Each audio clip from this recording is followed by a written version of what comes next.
Dr. Verma, you are now recognized for your testimony. Thank you. Good morning, Chairwoman Maloney and distinguished members of the committee. My name is Dr. Nisha Verma, and I use she, her pronouns. If my doctor ever introduced herself by saying my pronouns are she, her, I'm finding a new doctor. I'm surprised you couldn't hear people laughing in the background. Maybe their mics were off. I'm a fellow with Physicians for Reproductive Health, a network of physicians across the country working to improve access to comprehensive reproductive health care. Sorry, I know that was boring, but basically she means she's an abortion activist.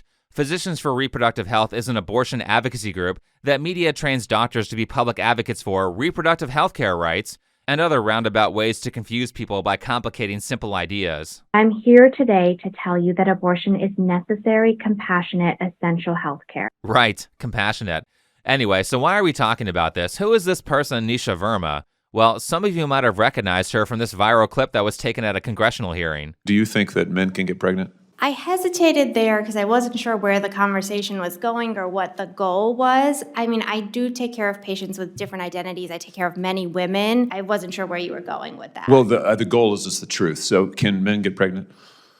Again, the reason I paused there is Geez, just answer the question. It's not that hard. God, I hate politicians. Sorry, she, her is not a politician. She's an activist, which is arguably worse. I am a person of science, and I'm also someone here who's here to represent the complex experiences of my patients, and I don't think polarized language or questions serve that goal. I don't think they serve the American people. It is not polarizing to say that there is a scientific difference between men and women. Right. As a person of science, she's trying to imply that talking about biological realities is extremist language, and the reasonable, non-polarizing opinion is that men can get pregnant. Holy crap, she, her is not fit to practice medicine. But you know, over the past year, I found that my YouTube viewing habits go in phases. For example, I went through my Japan tourism phase, then I moved on to body cam footage, and now I'm locked into the congressional hearing meta. I have to say that outside of Twitch streamers, I have never seen a bigger group of drama farmers than the people who do congressional hearings, and so far it's been great. Look at this one about government spending. Do you think that we should be spending money on, quote, the racialized basis of trait judgments from faces? I am not at all familiar with that grant. It's a $500,000 NSF grant. Okay, I am not familiar with the subject matter or the particular grant. But you're defending these. Let's do another one. This one is called hashtag Transcendent Health, adapting an LGBT+ inclusive teen pregnancy prevention program for transgender boys. I can't even say this without laughing. Do you think that that is a useful form of our tax spend? I am not familiar with that grant. Let me be clear. These people who made up all these bullshit programs designed to steal tax dollars that Doge found out about should not merely be fired. They should be thrown in prison for a long time. Now, going back to the viral congressional hearing, Nisha Verma, as much as people were clip farming her complete refusal to answer a question about basic biology, as a medical professional, actually as a gynecologist, she could not confirm that men can't get pregnant. But the important point here is that this wasn't just a random question they were asking. There's a reason why they asked it, and that reason goes back to what the hearing was about, which is a conversation about abortion medication. So how do we get here? To the point where abortion pills can be ordered online, mailed, taken with no medical supervision, and we have no safeguards against coercion. I mean, that sounds pretty crazy and immoral. I didn't even know you could do that. But that was Bill Cassidy, who was leading this dialogue that was largely about an abortion medication called mifepristone. For context, most abortions are induced by medication, and the issue they're bringing up here is legislation that was created by the Biden administration that allows abortion drugs to be prescribed to people without an in-person visit to the doctor. So this creates a number of issues. The first being that easy access to this drug is being used to circumvent the law in states where abortion is illegal. After Dobbs, the Biden FDA promptly announced that it would remove the in-person dispensing requirement for abortion pills, thereby authorizing mifepristone to be shipped nationwide by mail. This is medically dangerous, unethical, and illegal in Louisiana and many states, as well as federal law. Data from pro-abortion advocacy groups indicate 900 illegal abortions occurred per month in Louisiana in 2025. That's nearly 11,000 illegal abortions in a year just in Louisiana because of this workaround. Now, let me be clear on this because I'm sure people are going to ask what my position is. I assure you that I have such a middle-of-the-road opinion that it will probably make both sides mad, but whatever. First, I think that using abortion as a contraceptive, which is almost all abortion, is highly immoral and should be illegal. And while this might piss off the Christians, I think they should cede ground to the pro-abortion activists on the less than 1% that are because of incest and rape, so that the activists can't use those small case examples to justify the 96% of abortions that are because someone didn't want to wear a condom or take the morning after pill. There are so many effective contraceptives that we should not be having like a million oopsies per year. That being said, you can probably guess that I'm not too happy about something like a doctor in California shipping abortion drugs to a client where abortion is illegal, followed by instructing them on how to effectively lie to the hospital in their state if there are complications from their use of mifepristone. Not only that, Liz Muriel, Louisiana's Attorney General, was saying that in many cases you don't even have to talk to a doctor, you just fill a form out online. So that's the Republican side of the story, and now that we've gone over that, let's go to Bernie Sanders and his witness to hear the opposing opinions. I'd like to introduce Dr. Nisha Verma, who is an obstetrician and gynecologist and a fellow with Physicians for Reproductive Health. Good morning, Chair Cassidy, Ranking Member Sanders, and distinguished members of the Senate Help Committee. My name is Dr. Nisha Verma, and I am a double board-certified, fellowship-trained obstetrician and gynecologist and fellow with Physicians for Reproductive Health. I like how we had to hear the exact same information back-to-back over the course of a minute. Very efficient. But again, Physicians for Reproductive Health is a pro-abortion activist organization. Nisha Verma is a trained propagandist, so naturally she's going to spend her allotted time completely ignoring the reason for this hearing, so she can talk about whatever point she wants to bring up. Miscarriages occur in 10 to 26% of all pregnancies, and I often care for women and families experiencing the loss of a highly desired pregnancy who wish to treat their miscarriage with medication.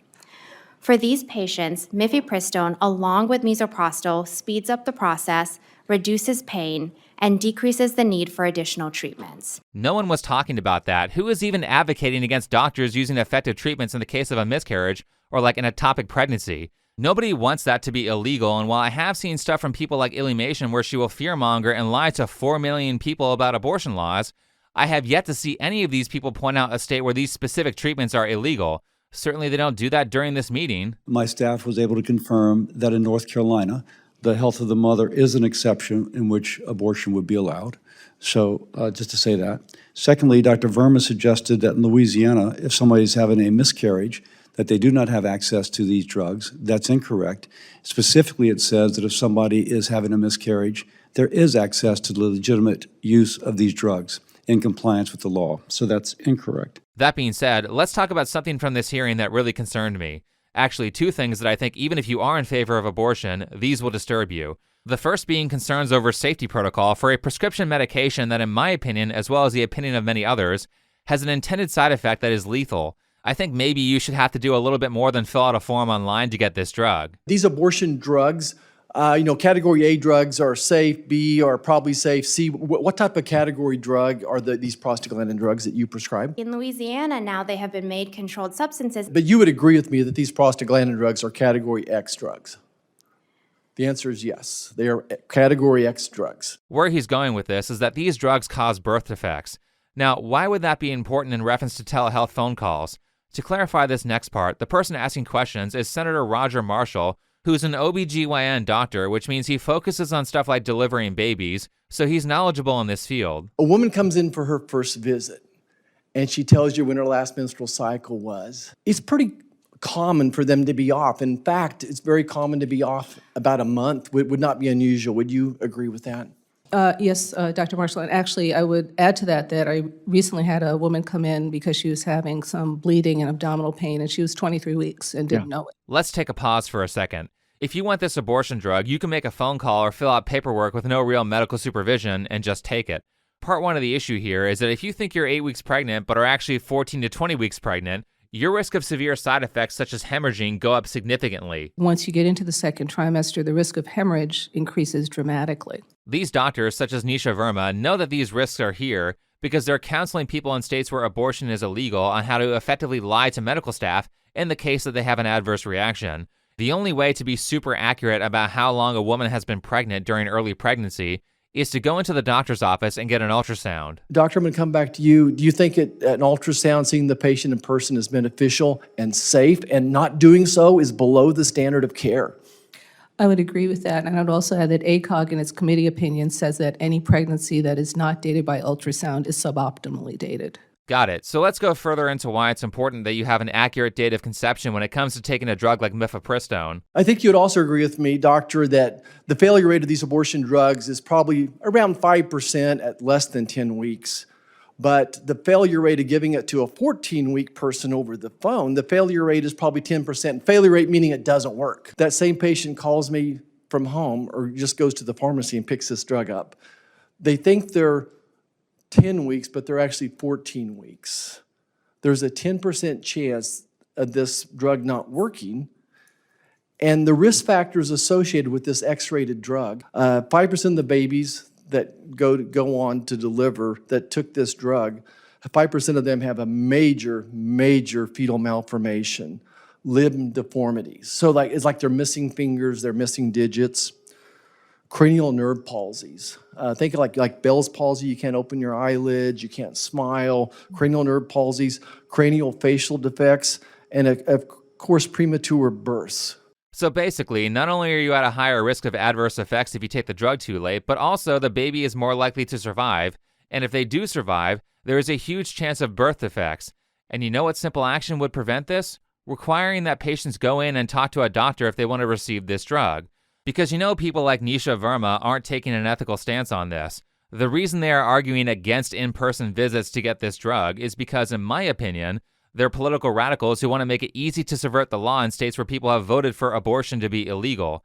How do I know their goal is to subvert the law? Well, it's because they openly say it during this meeting. Women who don't have access to a specialist can access safe abortion by getting mifepristone and follow-up care through telehealth. Dr. Verma, how has telehealth changed access to safe reproductive care in rural areas? Thank you. It has made it more accessible. And again, like I emphasized earlier, there is a process for telehealth. There are regulations, there are strict screenings that happen. And what is really the issue here is when people need additional care, they can't get it in their communities without fear of being criminalized. Understand that she was using political euphemisms here to hide what she was actually saying, so let me translate. She said, yes, we are using telehealth to send drugs to people illegally, and those people aren't going through proper safety checks before getting access to a prescription drug because, you know, if you get an ultrasound in a place where abortion is illegal and you don't have that baby, the doctor's going to wonder where the baby went. She absolutely just openly admitted to not only facilitating a crime, but in my opinion, when she helps those people obtain these drugs illegally, she's also engaging in malpractice because she's not doing her due diligence as a doctor and making sure that this drug is taken as safely as possible by her patients. Like, she should be arrested for this. We need to start throwing these activist doctors in jail for breaking the law. And it's not just that, but the amount of insane shit that Nisha Verma says under the guise of polite speech cannot be understated. Who do you think is best prepared to determine whether mifepristone is safe and effective? Do you think it is members of a state legislature? Do you think it is United States senators? Or do you think it should be organizations like the American Medical Association and doctors and scientists who for decades have studied the issue? As a doctor, I know that people are capable of making these decisions for themselves. They are the experts on their own lives and can make these decisions guided by evidence, science, and what's happening in their own lives. This lady is trying to get all the malpractice achievements. Common people don't have the education to read research on whether or not mifepristone is a safe drug. That's why we have doctors. I mean, I had to double take when I heard Bernie Sanders ask his witness if people should trust their doctors, and she basically said, yeah, I think people should Google whether or not this is a safe drug. What the fuck? Note that she didn't say they should consult their doctors. She said that they can make their own decisions as a person who is advocating for access to a prescription drug with minimal or no medical supervision. Anyway, Nisha Verma goes on to say, but when I do telehealth calls, I tell my patients to get an ultrasound. Yeah, but you're going to give them the drug anyway, and so are other doctors, so why would they get the ultrasound? With that said, let's go to the final part of the dangers of prescribing this drug remotely. According to a criminal complaint filed in the U.S. District Court in the Southern District of Texas, Christopher Cooperrider murdered his next-door neighbor's unborn child, who he fathered in 2025. Cooperrider obtained mifepristone via online pharmacy and gave her these drugs without her knowledge by lacing it in her hot chocolate. It seems to me that just requiring an in-person visit before dispensing the drug would stop this. Right, that seems reasonable. The problem is that you don't have to be a woman to get access to this drug, and because it's so easy to access, it allows, among other stuff, abusive partners to basically roofie their significant other. But allow me to shed more light on this case from Texas where abortion is illegal. This guy is alleged to have drugged his girlfriend with at least 10 abortion pills, which is way more than the recommended dose. Here's the part that I want to focus on, though. The pills were purchased at a company called Aid Access, where on the website it says, get abortion care wherever you are, which I guess includes men too. And just in case you find this to be a little bit unclear, the page goes on to say that they ship to all 50 states. But that's not all. The website also goes on to give very specific instructions on how to take the pills. And then if you scroll down more, it gives you information on how to identify a severe reaction, followed by instructing you to lie to hospital staff, which of course is definitely a smart thing to do when you're having an adverse reaction to a drug. I mean, this sounds like a massive lawsuit waiting to happen, and hopefully criminal charges are brought against this organization and any organization like it.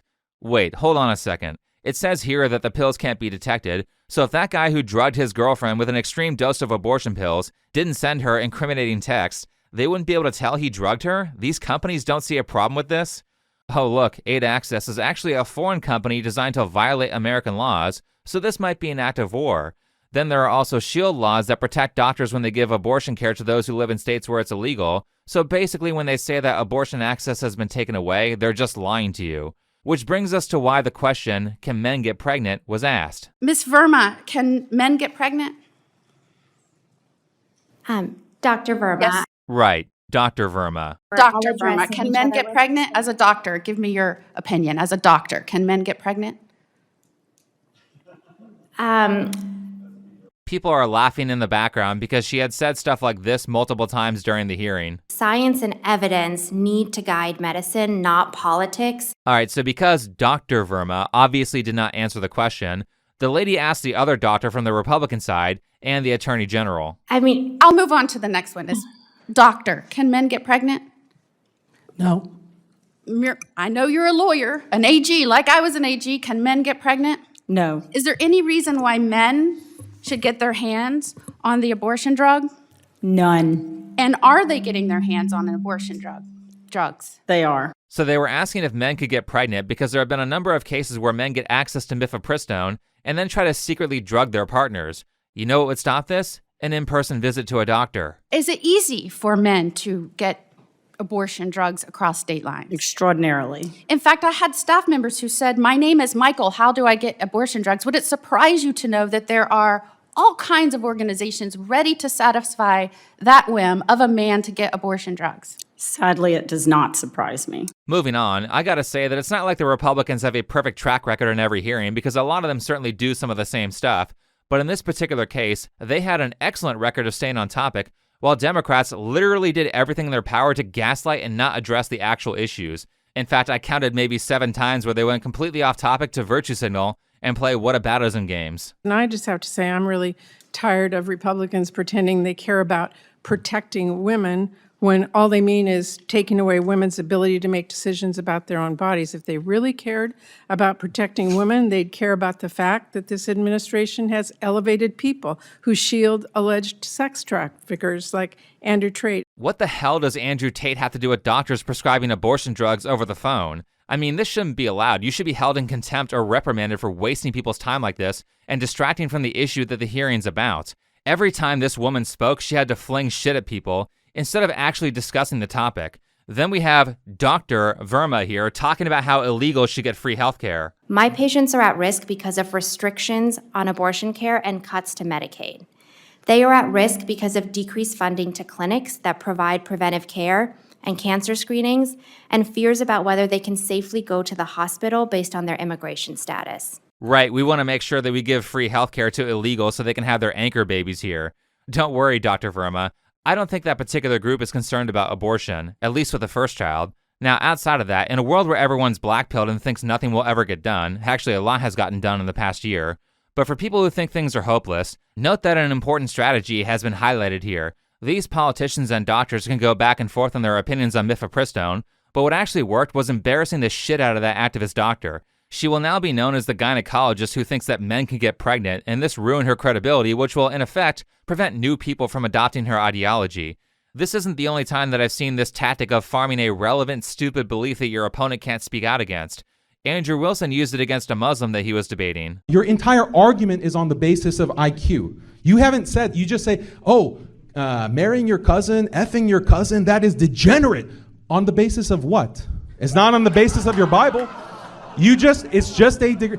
Yeah, laugh it up, laugh it up. I have to say that when I watched the debate, the Muslim guy came off way more intelligent and way better prepared than Andrew Wilson during his opening statement on whether Islam or Christianity is better for society. Yet all his preparation got completely derailed by Andrew simply stating that marrying your cousin is wrong. This was at the start of the debate and it ruined the entire 2 hours for him. Now he's the guy who thinks that cousin marriage is okay. Which is why when dealing with these types of situations, especially when it comes to activists who are trying to destroy the West, I would encourage people to not fight fire with fire and instead think outside of the box a little bit. There might be a more intelligent solution to your issues. Anyway, thanks for watching, follow me on Twitter, and I'll see you in the next video.